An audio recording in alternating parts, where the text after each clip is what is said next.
the WOW Show, Women on Women. I'm Shazmin Shamsuddin. I'm Joanne Campopo, and today, unfortunately, our sister Ning is feeling under the weather. Get well soon. We'll have her back here in no time. Yes, but for all of us, we're very delighted to have with us Shireen Olikh. She's a clinical psychologist, and on Instagram, she's the Illuminated Psychologist. Wow. Welcome, Shireen. Hi, it's lovely to be here today. I love your title, Illuminating Psychologist. The Illuminated Psychologist. Okay, every time I hear this word, illuminate, it just reminds me of, those Dan Brown books, the Illuminati. So is it kind of like that? Is it cultish? Oh, well, no cult here, but it is a movement, I would say, a movement of transforming. So, I thought about it a lot of times in life. We might feel like we're ill, we're going through Correct. something, we feel stuck. Why do we want to stay ill? I'm like, let's transform. Let's become illuminated. So we can use our pain, but we can transform it into our strengths. That's so beautiful. I think Yeah. it's also because one by one, all of us are also getting sick. Yeah, mentally, emotionally, if not, just stressed, burnt out, and anxious from daily modern life, right? I mean, what about your clients, Shireen? What are they coming to you for? So mainly it's for inner child wounds. So what I mean by that is also confidence. What's their voice? Who are they? There's a lot of finding out who they are outside of these beliefs that society has put onto them or that their parents have pushed onto them. Okay. So when you say you specialize in this inner child, is this kind of like a new method that psychologists have, taken over in the last couple of years? Yeah. Because like during my time, as you know, I'm old, right? We got inner child. Oh, Mana ada. Kena sepak, Ah. So perhaps you can explain to our generation, my generation, I'm 50 by the way, what this inner child is and how do we go into our inner child to heal what we have currently. Okay, that's a great question. So think about it this way.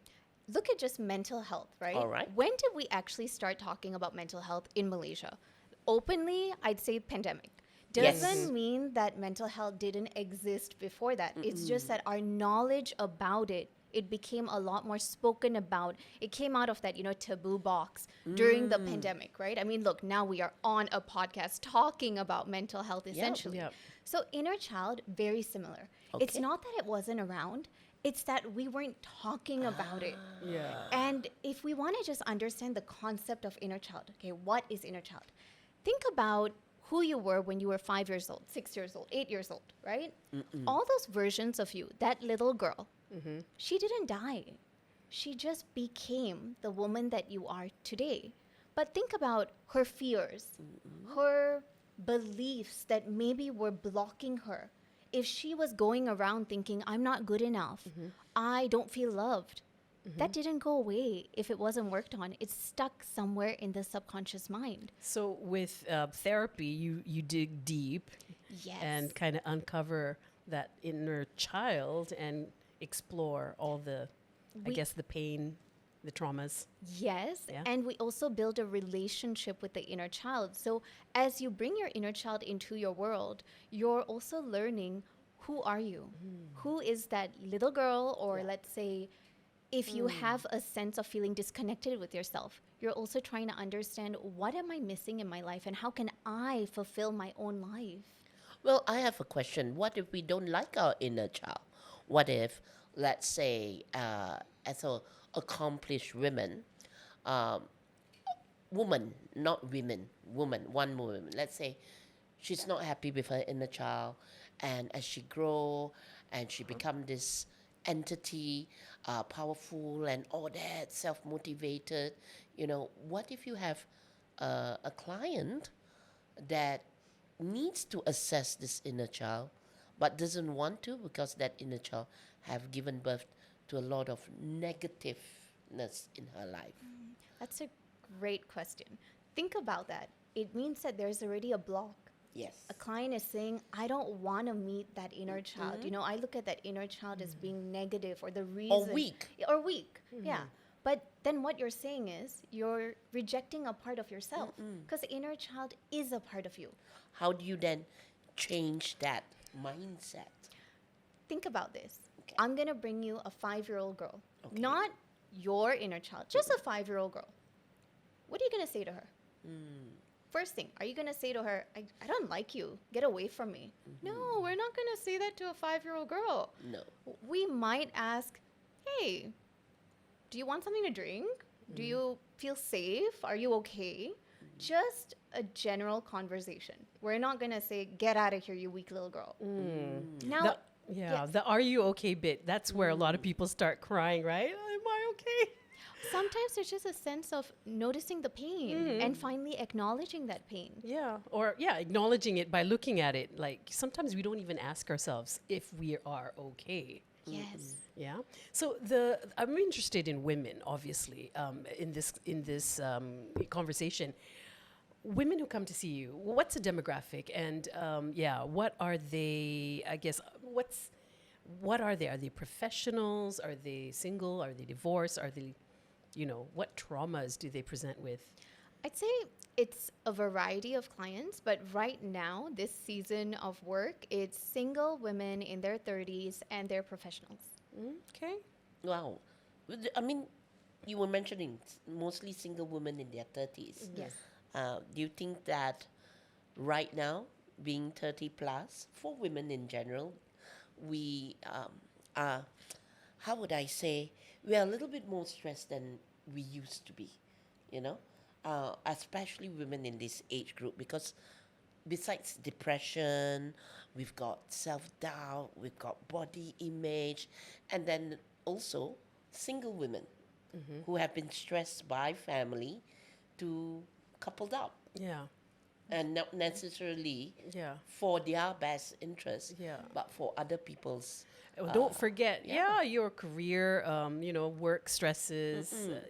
You could be changing jobs. I mean, there's so many factors, right, for this age group and older. Yes, and they definitely come with a lot more of stress. A big chunk of that is not only are they dealing with what's happening in their own world, but then there's all of this additional pressure of, maybe I need to provide, maybe I need to be looking for a partner. And all of that coupled with, let's say, an existing inner child wound, what are you going to feel? You're stressed, you're burnt out, you don't feel that joy in your life, but you don't know why.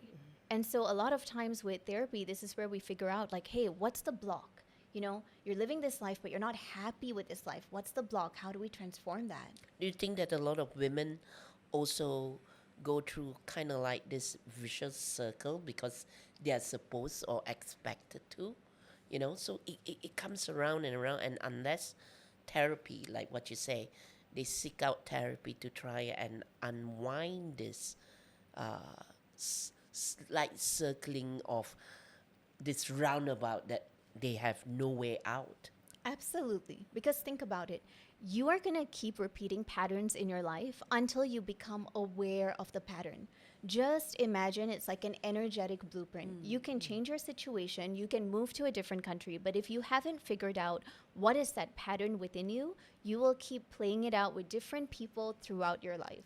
Awareness, that's something which is very difficult. I think if you're having that issue, to kind of like be aware, you need to get out of it.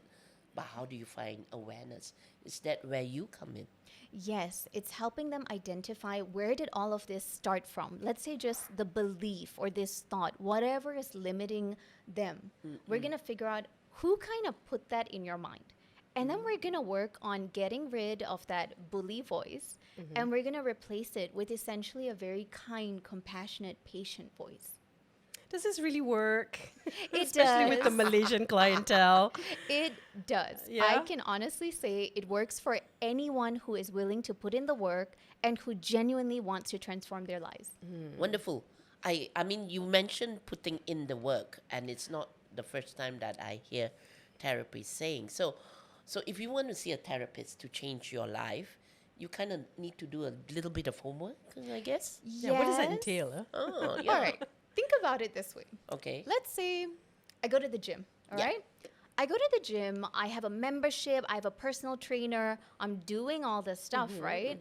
But when I get to the gym, I just sit there and I'm on my phone. do you think I'm going to see any change? No. No, because I didn't do the work. So it's very similar to therapy. Come to therapy, but if you don't apply what we talked about in therapy, in your outside life, in your normal life, then what's going to change? So whatever is discussed, you have to implement. As you implement, you're going to form a new way of thinking, a new way of acting. So Right. that will then become your habit, your routine, and that then becomes the new you. It's kind of like changing your bad habit, Shaz. I mean, not Yeah, you. I yeah. think mostly me. My bad habit is eating too much. Don't worry, I've got enough bad habits that I need to, obviously do some homework on. Yeah, it's very interesting. I mean, I have been in therapy for a while now, and yes, there's a lot of work to do. And, the motivation for some is that, yeah, they want to change things in their life, or they want to just feel happy to a point, and not feel, especially if you're dealing with anxiety and depression, Yes. PTSD, post trauma.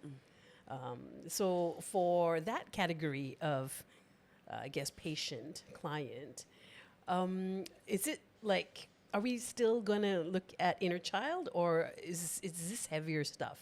We're still going to look at inner child, because think about your inner child, like it's the root, so there's going to be a foundation. We start with inner child, but of course it's going to have other supportive tools with it as well.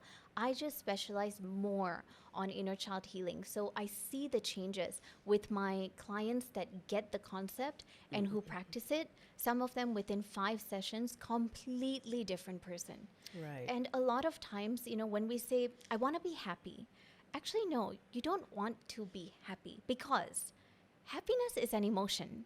You cannot be happy every single time. And I'll tell you why. If I give you 50 ringgit right now, you'll be happy. Yeah. Are you going to be happy about the 50 tomorrow and the day after and the day after? No. No. It goes I don't know away. about you. I'm I happy. understand. It's going to go away. The happiness level Yeah. is going to go down. Yeah, you get numb to it. So when you say, I want to be happy, figure out first, what is that version of you who's happy?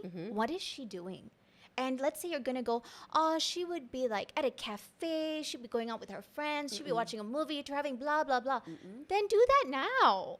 Do that now, and you will be happy. You need to also train yourself on how to be happy. Oh, wow. Yeah, okay, I understand. Train yourself. Yeah, I Wait. understand That's the so theory. Because it is, after all, homework, Yeah. You kind of need to talk to your inner child and assess what your fears and, what you really want out of it. Well, here's the thing.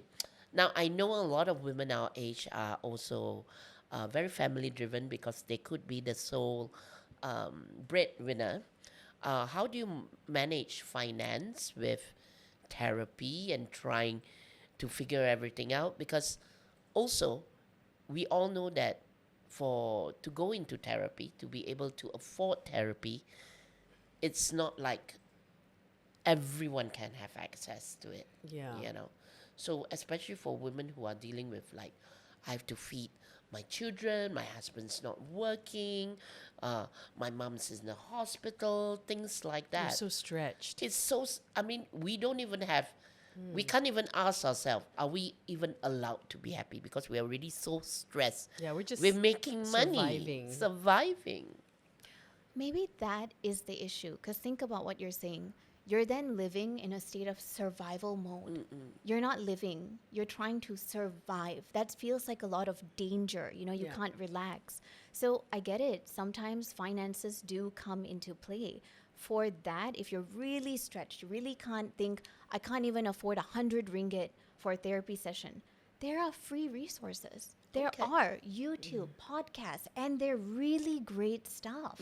So especially, let's say if you're driving to work, KL traffic, come on, we all get stuck in like 1 hour of traffic, right? Put a podcast on. Instead of sitting in traffic, put a podcast on, listen to that as you're driving to work. Listen to something as you're coming back. It seems so small, but it is a change in what you normally do. Right. So perhaps, like, okay, I always give myself excuses, like, I got no time, I'm not making enough, I need to run around, Yep. But yeah, what she says is kind of true. I mean, there are resources out there. Maybe if you can't afford therapy session, or you don't have time, perhaps go into a podcast where there are other therapists out there talking about dealing with stuff and all that, and That's more specific to yeah, you. more kan? specific to you, Yes. and just put it on while you're trying to reach work on time. Okay, well, more specific to today's episode is actually how to manage anxiety, depression, and burnout for the over 30s. And we're over 30s and we're stressed all the time. Do you have any kind of, I guess, practical Advice? tips and advice for us, what we can do now without seeing and paying for a therapist? Yes. We're trying to get free Let's advice here. get into that, okay? And I'm going to teach y'all one of my Okay. favorite techniques. Wonderful. And just so y'all know, I used to suffer from really bad anxiety. And I would say that I'm really good now. And again, this was one of my favorite techniques that helped me. So it's a grounding technique. Okay. All right? Here's what we're going to do. I want you to just look around. And in your mind, you are going to name 5 things that you can see. In your mind, okay? Okay. Now, once you're done naming the 5 things that you can see around the room, I want you to just touch 4 things around you. Okay, so maybe your top, your pants, the chair, and just kind of describe that texture in your mind, right? And then 3 things that you can hear. Okay, so I'm gonna pause here. I did the 5, 4, 3, right? You notice how you're very focused now on this space? Yes. This is what we need to do when we are feeling anxious. Because what's happening is your mind has taken you somewhere else. Either, well, it's normally to the future. Your mind's taking you to the future. Like if I don't And- pay that bill, that's going to Yes. get cut off. Yes. And when it's gone there, you're not present. You're not grounded. So it's kind of like a tornado has just swept you up, and it's this tornado of negative thoughts. And now, there you go, feeling anxious. So you need to also learn how to feel safe in your body. If you do not feel safe in your body, what's happening? You don't feel safe with yourself. And if you don't feel safe with yourself, how are you going to manage the world? So it really starts with we need to slow down sometimes. And you slow down to just find that safety within. Once you feel grounded, then keep moving. Right. It's getting to the ground. Yeah. What if you're too Yeah. grounded? Yeah. Meaning, you know, I know a lot of people, myself included, we come home from work. Well, I don't have to deal with kids and pets. Well, pets, yes. But, you know, it's easy to just shut the doors, put the blinds down, go to your room, get grounded on the bed, and, like, not move for a couple of hours. Is that a sign of, like, I guess, deep depression? I mean, not wanting to socialize, low mood, no interest in anything. Some of those do sound like depressive symptoms, yes. But also what could be happening is that you're just under a lot of stress. So your Right. body shuts down as soon as you get that space to pause. Right. And what you want to also look at is how can you start releasing some of this stress. So movement can be really great. Asking me to join the gym. Not even a gym, just at home, you know, a mat, 5 minutes, stretch, Yeah, release stretch. what you feel is stuck. Because your body, it stores all of these emotions. Well, my movement every day so that I can release and be grounded, it's just roll around my bed. And if I reach up and get my TV remote, that's considered a stretch. That's a stretch. I'd say it's a stretch. I love it. Shireen, something which I really want to ask. I mean, having a social support system, of course, is very crucial. But when would you recommend people to seek professional help? Let's say when their social circle is not able to assist them. All right. Think about it this way. If you've been going through something, let's say for 2 weeks, you know, Correct. you've been feeling pretty low for 2 weeks, you've talked to your friends about it, or there's something that is reoccurring, like a reoccurring pattern, right? You should then book in with a professional. And why? Is because friends are great support, but they are not professionals.